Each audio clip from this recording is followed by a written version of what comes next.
বললেন, আরে আমি যখন মাতৃগর্ভে ছিলাম পিতাই আমায় অভিশাপ করেছিল, কিন্তু আমি সেই শান্তি নদীর সঙ্গমে স্থানে যেতে পারলাম না। তাহলে কি আমার স্মৃতিশক্তি নষ্ট হলো? কেন ভাই আজ আমি যখন আজ অভিশাপ করলাম যা প্রাণভূষীভূত হলো না?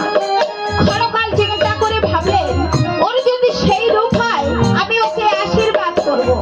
চিন্তা করে কি করলেন, আরে আমায় দেখে